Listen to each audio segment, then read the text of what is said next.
Bonjour à tous et donc bienvenue dans ce nouvel éclairage avec Jacques Cheminade. On va parler aujourd'hui donc de l'Ukraine qui redevient un point chaud sur le théâtre géopolitique international. L'Ukraine qui est au centre aujourd'hui de plusieurs révélations aux États-Unis qui pourraient faire tomber Donald Trump ou faire tomber les démocrates. C'est quelque chose qui est en train de se décider. L'Ukraine qui reste un potentiel détonateur dans une guerre contre la Russie, puisque c'est un pays qui fourmille encore d'éléments ultranationalistes et néo-nazis. Et l'Ukraine, dont on va beaucoup entendre parler en France bientôt, puisque le 9 décembre se tient un sommet au format Normandie à Paris, avec Merkel, Macron, Poutine et Zelensky, le nouveau président ukrainien. Donc Jacques Cheminade, première question, est-ce qu'on va aller vers un accord de paix à Paris le 9 décembre? Il faut bien comprendre la question de l'Ukraine. D'un côté, nous avons la Russie. De l'autre, les pays dits d'Europe occidentale et orientale, l'Union européenne, et au milieu l'Ukraine. Donc, toute la géopolitique anglaise, et maintenant anglo-américaine, c'est de prendre le contrôle de ce qui est au milieu. Et ça, c'est toute la politique qui a été suivie vis-à-vis de l'Ukraine, qui est aussi le territoire par lequel passe le gaz venu de Russie pour aller vers les pays européens. Donc, il y a une stratégie de déstabilisation et, je dirais, même de dislocation de l'Ukraine. Ça date des années 1990. En 1995, notre ami américain Lyndon LaRouche était en Ukraine. Et il a dit au président du Parlement, n'acceptez pas les conditions du Fonds monétaire international, elles vont détruire votre pays. L'Ukraine a accepté ces conditions, et l'Ukraine est un pays détruit. Je pourrais plus tard donner des chiffres, ils peuvent intéresser tout le monde. Je crois qu'ils doivent intéresser tout le monde. Donc, il y a cette situation. Maintenant, dans cette situation, Emmanuel Macron se rend compte tout de même, après un certain temps, qu'il faut stabiliser les choses. Donc, il rencontre Vladimir Poutine à Brégançon le 19 août, et il décide d'avoir ce format Normandie. Maintenant, il y a la réunion de ce format Normandie. Alors, ce qui est très intéressant dans la situation de l'Ukraine, et j'en parlerai au fur et à mesure des questions dans tous les détails, mais il y a d'un côté la possibilité de l'utiliser, comme elle est utilisée par les démocrates aux États-Unis et par les anglo-américains en général, pour déstabiliser un Trump qui veut une politique, disons, de stabilité et d'apaisement avec la Russie et avec la Chine. Et de l'autre côté, ça peut se retourner, ça peut être un boomerang contre ces mêmes démocrates, parce qu'ils ont trempé jusqu'à l'os dans la déstabilisation de l'Ukraine. Alors justement, on parlait de la procédure de destitution de Trump qui, à l'intérieur donc, de l'enquête, voit apparaître des éléments liés à l'Ukraine. Tu vas nous en parler, mais disons qu'il y a un des soutiens donc, du président actuel, donc Zelensky, qui s'appelle donc Igor Kolomoïski, qui a fait une interview dans le New York Times, et qui a dit si jamais en fait il y a une destitution de Trump, ce sera une guerre contre la Russie qui se passera jusqu'au dernier Ukrainien. Alors, est-ce que tu peux juste commenter là-dessus? Kolomoïski est un opportuniste, c'est le portefeuille de Zelensky. Donc là, il s'aperçoit que la situation devient dangereuse, y compris pour lui, qui repose sur des sables mouvants. Donc il réagit. Oui, on rappelle il dit quelque chose de tout à fait juste. Kolomoïski est un Ukrainien d'origine juive et chypriote, et peut-être qu'il a Peu importe, il est au courant des affaires, disons, voilà, de ce qui se passe en Ukraine. Mais il a peur des éléments néo-nazis peut-être qui pourraient émerger. Oui, vous devez savoir que à l'époque, le ministre de l'Intérieur de l'Ukraine, qui s'appelait, j'oublie toujours son nom, mais Arsène Avakov, avait décidé de nommer un des dirigeants de bataillon d'Azov dans un poste d'autorité à Kiev. Oui. Donc le grand rabbin d'Ukraine avait dit « mais c'est pas possible qu'on nomme quelqu'un qui est un néo-nazi » ou au moins une extrême droite bandériste. Bandera, c'était celui qui, ce nationaliste entre guillemets ukrainien, qui avait fait un accord avec Hitler lorsque les armées nazies avaient envahi l'Ukraine.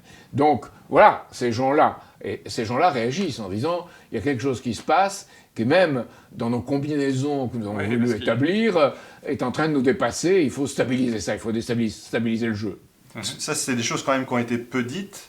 C'est toujours pas si mal de les redire. C'est le coup d'État en 2014. C'est-à-dire qu'il y a eu quand même ces éléments néo-nazis dont tu parles. c'est des choses qui sont arrivées en 2014 et on a été les premiers à amener cette question-là, à amener certaines vérités là-dessus. Notre ami du Parti socialiste progressiste d'Ukraine, Natalia Vitrenko, est venue à Paris en 2014. Voilà. Et elle a défini ce qui se passait. Ce qui n'empêche pas à Rudi Reichstag de dire que ça n'a jamais existé, les néo-nazis en Ukraine, que c'est une conspiration. Donc bon, ça existait, tout le monde le sait, et ça existait pourquoi ?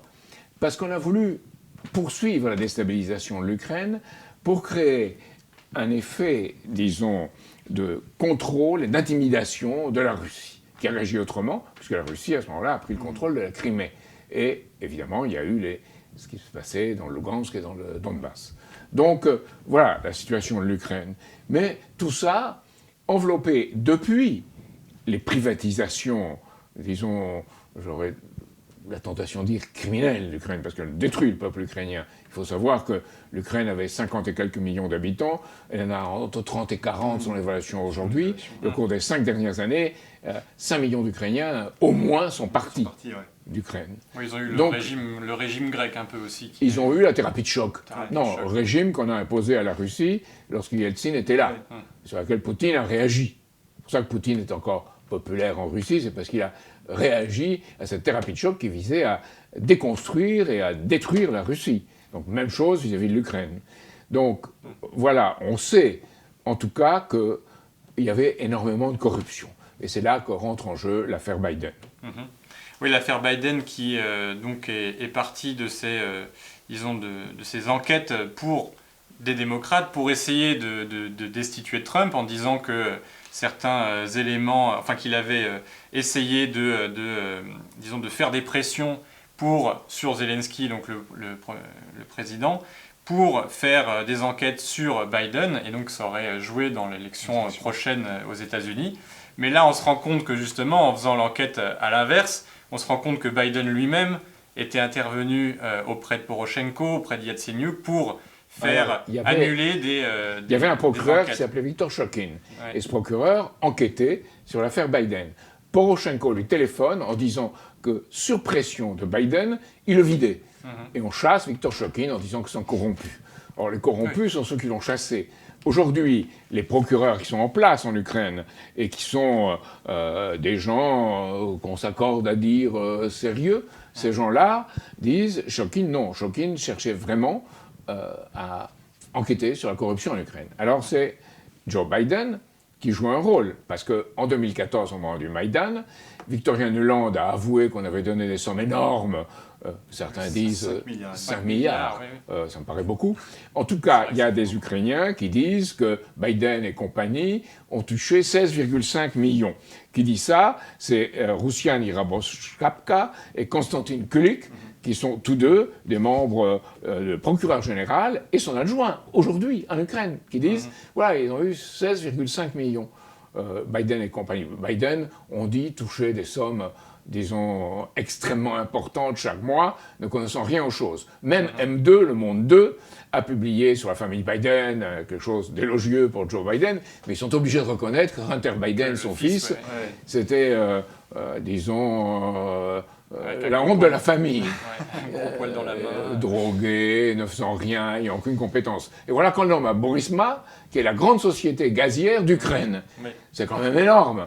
Alors, cette affaire révèle tout ça. Et ce que demande Trump à Zelensky, il lui demande enquêter sur la corruption en Ukraine. De continuer les enquêtes. Et continuer les enquêtes. Alors, il faut dire que Zelensky est dans une position très difficile, parce qu'il est sous la pression. Il veut stabiliser les choses avec la Russie. Donc, d'où sa venue au format de Normandie le 9 décembre. Mais, pour ça, il a devant lui toutes ses forces, y compris Poroshenko. Poroshenko, c'est ce qu'on appelle un businessman dans la Russie du très bon chocolat. Il a ses trop sucré. Et le bataillon d'Azov est toute cette extrême droite. Donc, Paroubi, qui à un certain moment était même l'ami de Jean-Marie Le Pen, mais passons ces choses-là. Jean-Marie Le Pen a dit qu'il était même trop extrémiste. Oui, après l'avoir rencontré plusieurs fois. Mais il s'en est aperçu lentement. Paroubi était quand même le président de l'Assemblée de la Rada nationale. Oui. C'est quand même pas n'importe qui. Donc, il y a à ce moment-là, où les choses se mettent en place, c'est 2013-2014. C'est en fait une opération des milieux américains pour contrôler l'Ukraine et faire en sorte que le président Yanukovych soit chassé et que l'Ukraine aille dans le camp occidental. Pas parce que les Américains aiment l'Ukraine, ou ces milieux du renseignement et de Wall Street américains aiment l'Ukraine, mais parce qu'il va faire pression sur la Russie. Et à ce moment-là, c'est à ce moment-là qu'interviennent Victor Nuland, Joe Biden, et qu'on nomme Hunter Biden à Burisma. Donc il y a tout ça. Toutes ces affaires ressortent. Et c'est des affaires de corruption que personne ne contredit. On sait qu'il y a ces affaires de corruption. À l'époque, personne n'en parlait, quoi. C'était comme s'il y avait une grande révolution en Ukraine, qu'il n'y avait pas d'intervention extérieure. Et aujourd'hui, on accuse maintenant le président Trump de vouloir enquêter sur cette corruption. Oui. Alors je veux bien que ce soit pour porter tort à Joe Biden, qui est candidat à la présidence contre lui. Mais je dois dire, Joe Biden se porte tort à lui-même. Et on a vu ses interventions, c'est pas la foudre de guerre, hein, Joe Biden. Non. Donc il y a d'autres candidats dans le Parti démocrate, c'est pour ça que Bloomberg entre en lice aujourd'hui, d'autres candidats dans le Parti démocrate, Elizabeth Warren ou même Bernie Sanders, qui sont aujourd'hui maintenant plus crédibles que Biden, bien qu'ils soient classés aux États-Unis à gauche, ce qui serait aux États-Unis quelque chose qui écarte de la compétition. Mais on doit revenir à l'Ukraine. Non, parce que non, moi justement, je voulais rebondir, là, parce que l'enjeu n'est pas que Biden, en fait. L'enjeu, c'est véritablement les élections américaines et tout le réseau d'Obama. Parce qu'en fait, derrière, ce qui s'est passé, c'est que 2014, c'était sous Obama que ces choses se sont passées. Et que là, il y a tout un scandale gigantesque du Parti démocrate qui est laissé véritablement faire ce genre de choses. Alors, vous avez deux sénateurs aux États-Unis, Grassley et Ron Johnson, qui tous deux demandent au service des archives américains que tous les éléments, et c'est légitime puisqu'on enquête, puisque la Chambre des représentants à majorité démocrate a décidé que Trump devait être mis en accusation, et que le Sénat décidera après de la destitution, oui ou non. Donc c'est légitime qu'on enquête sur tout ça. Et là, tout ce que Obama et son administration ont fait pour déstabiliser l'Ukraine. En fait, il faudrait aller beaucoup plus loin, parce que ça date des années 1990. Mais ça s'est exprimé dans les années 2013-2014, années pendant lesquelles il y a toute une série de personnages en Ukraine qui ont dit que Trump ne devait pas être élu. Il ne devait pas être élu parce qu'il gênait leurs affaires avec leurs amis démocrates. J'ai ici Arsène Avakov qui a dit « Trump », on est dans l'été 2016, qui a dit « Trump, c'est un danger, il est pire pour les États-Unis que le terrorisme ». Donc, comme intervention aux affaires intérieures dans notre pays. Pas très objectif. Et même une ambassadrice, non, c'est l'ambassadeur aux États-Unis, ukrainien. Oui, l'ambassadeur aux États-Unis intervient également. Ouais. Et il y a également des journalistes en Ukraine liés au pouvoir, dont l'un qui est dans la Rada, qui s'appelle Sergei Lekchenko, qui écrit à Nelly Orr, la femme donc de Bruce Orr, qui est au département de la justice des États-Unis. Je te donne tous les éléments sur Trump, là, il faut y aller, il faut empêcher qu'il soit candidat, il faut le démolir maintenant qu'il est président. Donc voilà, il y a toute une opération. Au centre de l'Ukraine, tout le Russiagate, c'était lié aussi à l'Ukraine. Il y a un Ukraine Gate, c'est-à-dire qu'il y a une intervention de l'Ukraine dans les affaires intérieures des États-Unis. Ça, personne aujourd'hui pratiquement ne le conteste. Alors il y a plus, parce qu'il y a ces demandes qu'on publie, tous les documents aux archives américaines, tous les documents concernant tout ce qu'a pu faire l'administration Obama. Tout il y a Giuliani, qui est l'avocat de Trump et qui l'a envoyé enquêter en Ukraine. Alors on dit c'est épouvantable, c'est des opérations parallèles, des opérations légitimes du département d'État américain. Enfin, dans le département d'État américain, tout le monde est pratiquement contre Trump. C'est les vieux réseaux anglo-américains qui ne veulent pas Trump parce que Trump est imprévisible et ils le voient comme un danger. Ils voudraient avoir au pouvoir un Joe Biden, Hillary Clinton, Michael Bloomberg qui assureraient leurs intérêts. Donc là, ils essayent par tous les moyens de porter atteinte à Trump. Et Giuliani dit, moi j'ai 3 témoins d'Ukraine qui sont prêts à amener tous les éléments sur la corruption au moment de l'administration Obama, et avec Joe Biden, qui était une sorte de vice-roi de l'Ukraine.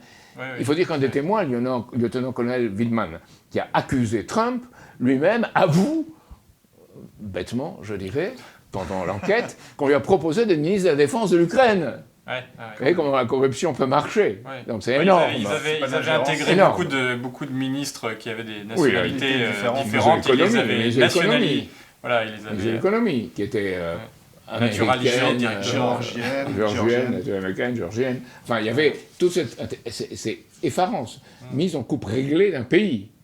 Alors, Giuliani demande que ces gens-là puissent venir aux États-Unis, reçoivent un visa. William Taylor, l'ambassadeur en Ukraine, refuse. Alors, il s'adresse directement à Lindsey Graham et au Sénat pour qu'ils puissent venir. Ça, c'est une deuxième chose, à part ces demandes de publication des archives. Ensuite, il y a un journaliste qui s'appelle John Solomon, qui, lui, a réuni 100 liens prouvant l'intervention et la corruption des démocrates en Ukraine. Alors on dit non, le lieutenant-colonel Wittmann dit non, il n'y a pas de corruption en Ukraine. Alors là, vraiment, je crois qu'il est à peu près le seul au monde à le croire. Si, peut-être Rudi Reichstag aussi. Donc voilà, la corruption règne, hélas, en Ukraine, et lui est prêt à mettre sur la table ces éléments. Alors, évidemment, il faut bien voir encore une chose, que même des démocrates, qui veulent sans doute se couvrir, 40 d'entre eux, 40 députés des partis démocrates, ont adressé une lettre au secrétaire d'État américain actuel, Mike Pompeo, pour dire ce bataillon d'Azov dont on a déjà parlé, c'est des néo-nazis, ils sont antisémites.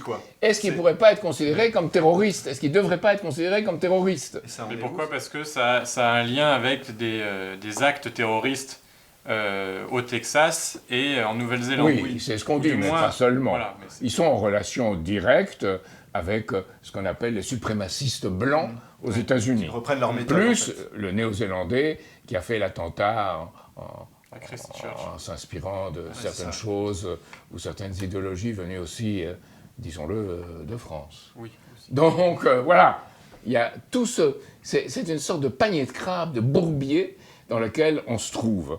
Et évidemment, si ces choses sont exposées, elles peuvent se révéler très, disons, dangereuses pour disons, le pouvoir anglo-américain et ses complices aux États-Unis. Alors, donc il serait tenté justement d'aller vers la provocation. Vers la provocation, vite, parce que ça se décide dans le mois qui vient, puisqu'il y a l'enquête de William Barr. William Barr, c'est le procureur général aux États-Unis, avec son adjoint qui s'appelle Durham. Et il y a aussi l'enquête de Mikhail Horowitz, qui lui est l'inspecteur général du ministère de la Justice. Et ces gens-là sont en train de rassembler des preuves montrant bien qu'il y a eu, allez, disons le mot, conjuration contre l'administration Trump. Non, c'est pas une conjuration, c'est tellement ouvert, c'est tellement un ciel ouvert, ça se voit tellement. C'est la chasse aux sorcières. C'est une sorte de macartisme à l'envers contre Trump. Alors il faut bien comprendre pourquoi. En France, on se dit, mais pourquoi ce Trump qui tient des propos épouvantables, pourquoi ce Trump qui semble tout à fait étrange, pourquoi ce Trump est-il si dangereux? C'est parce qu'il a dit qu'il veut une politique, disons, de détente avec la Russie et la Chine, et il a condamné ceux qui veulent faire la guerre. Il a condamné le lobby militaro-industriel, le 9 octobre. Il a condamné le lobby militaro-industriel. Reprenons les propos d'Eisenhower de 1961, quand Eisenhower est parti. Donc, vous avez une situation où, disons, ceux qui veulent continuer à contrôler les États-Unis, comme ils veulent contrôler l'Ukraine, sont à la veille d'être mis en accusation. Et c'est comme vous savez, tigre blessé.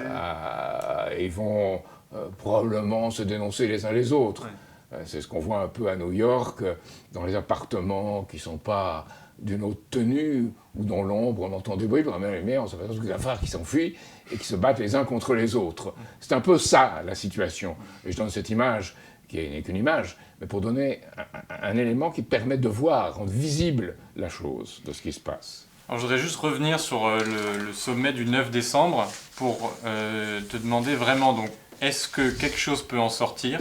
Est-ce que Macron a compris?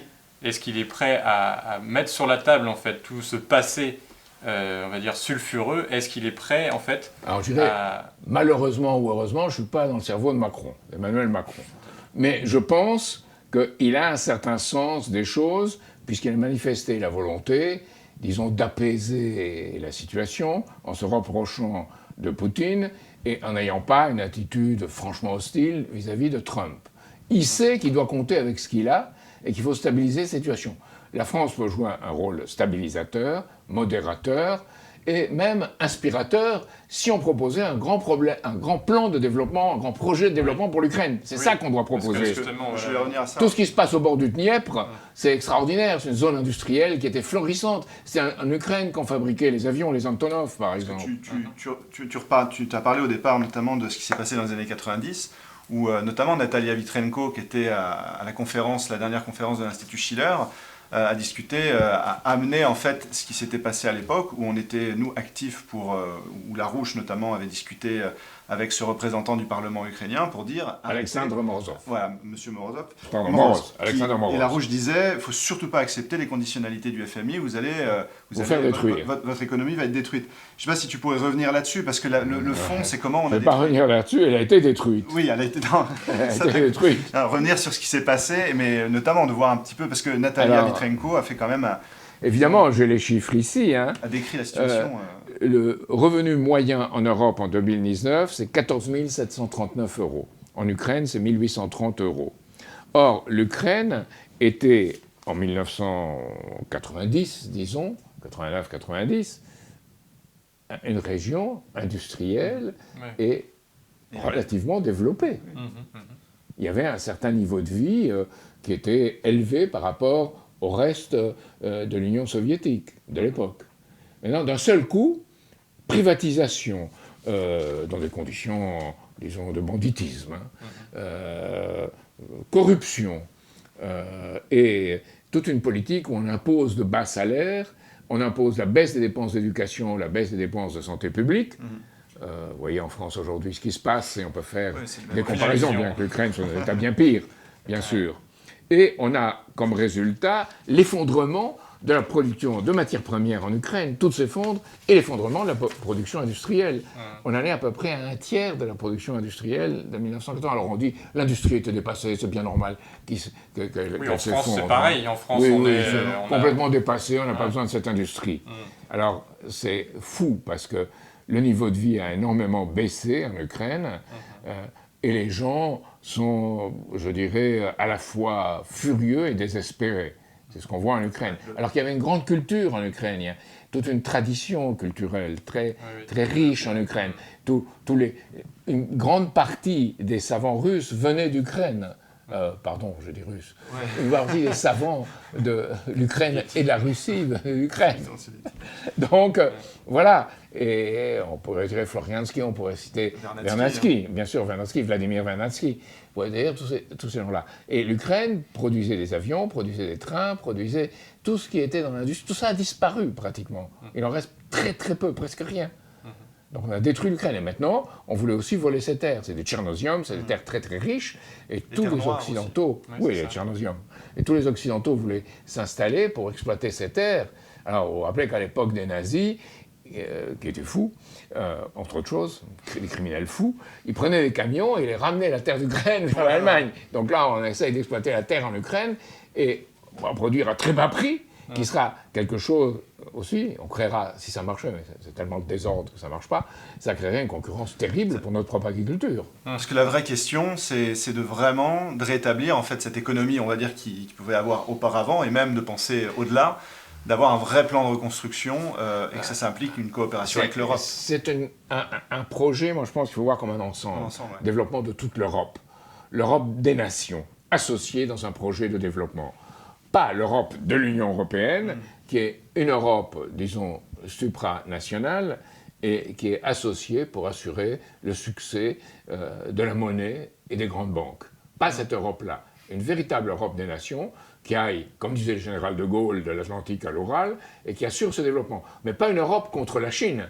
Certains disent, oui, il faut le faire, mais contre la Chine. Non, il faut une intégration aussi au niveau européen, eurasiatique, et au niveau de ce que j'ai appelé de l'Atlantique à la mer de Chine. Et là, on a un développement dans lequel il faut amener aussi les États-Unis. Les États-Unis ne doivent pas être exclus. Et ça, c'est une nouvelle politique pour le monde, de développement mutuel, gagnant-gagnant, et que tous les va-t-en-guerre, les néoconservateurs américains, les impérialistes anglais, tous ces gens-là, tous ces groupes-là ne veulent absolument pas, parce que c'est la fin de leur pouvoir dans le monde et de leur système. Donc ça veut dire que la question de la dictature financière qui justement gère cette situation explosive doit être, disons, la priorité de ceux qui veulent combattre pour la paix. C'est pas de se focaliser en fait sur les différends entre l'Ukraine, la Russie, les États-Unis, mais vraiment de voir qui est en train de chapeauter. Mais la corruption en Ukraine, c'est rien à côté de la corruption à Wall Street ou à la Cité de Londres. Hein. Oui, même quelqu'un qui l'admire, comme Mark Roche, disait c'est la grande lessiveuse d'argent sale du monde. La Cité de Londres. Et Boris Johnson espère faire de l'Angleterre un vaste paradis fiscal, un Singapour étendu, un Singapour malhonnête, parce qu'à Singapour il y a encore des germes d'honnêteté, un grand Singapour malhonnête, un paradis fiscal contrôlant le monde. C'est une folie dans la situation actuelle. Mais c'est le plan de ces milieux anglo-américains, avec leurs paradis fiscaux, et vous savez, il y en a aux États-Unis, le Delaware est un grand paradis fiscal. C'est hors la loi, c'est un système hors la loi. Vous voyez un film sur le Far West, vous pensez que c'est quelque chose de dépassé. Aujourd'hui, on est en train d'arriver à quelque chose qui y ressemble, mais avec peu de bons shérifs. Et de ce point de vue, Trump est un peu le shérif, disons, qu'on aurait peut-être préféré meilleur, mais qui n'est pas le shérif des milieux de l'oligarchie qui l'ont envoyé et nommé. C'est plus compliqué. Le grand problème de Trump, et c'est ce grand problème de la corruption, c'est qu'il pense qu'il peut reposer sur une hausse de Wall Street. Et là, il se trompe totalement, et il est dans une voie sans issue. Et il doit vite se réveiller par rapport à cela. Et nous, en France aussi, on doit se réveiller parce que la finance, c'est pas que Wall Street, c'est pas que la City à Londres, très loin. C'est aussi tout le système actuel de l'Union européenne qui est branché en fait complètement sur ce système de Wall Street et de la City. Et qui ne veut pas voir la question de l'Ukraine. Voilà. Il veut, étant donné qu'on a participé activement à l'époque avec Catherine Ashton, la baronne Catherine Ashton, pour pouvoir faire qu'il y ait ce coup d'État, disons, qui était la représentante des affaires étrangères de l'Union européenne et qui est britannique. Oui. Impériale britannique, parce qu'il y a de bons britanniques aussi, mais c'est la question impériale britannique. C'est une baronne, quoi. Et donc oui, on a participé activement en tant que l'Europe, donc il y a vraiment un travail à faire aussi pour nous. Je dirais deux choses sur ça. Même un vieux roublard, corrompu lui aussi, mais plus réaliste, comme Henry Kissinger a dit, on est à la veille d'une guerre froide qui peut déraper vers une guerre tout court. Il a dit lui-même. Par rapport à ça, que peut faire la France? Elle doit avoir à nouveau la politique du général de Gaulle. Elle doit avoir à nouveau la politique de Pierre Mendès France, qui était, ce qu'ils ont de commun, au moins, c'est cette politique de paix par le développement. Et ça devrait être la politique exemplaire de la France. On doit donner l'exemple sur cela. Et le donner en adhérant à un projet à la fois dans la politique intérieure et dans la politique internationale, gagnant-gagnant, de développement mutuel, remettant la finance au service de l'économie, et pas comme aujourd'hui l'économie au service de la finance.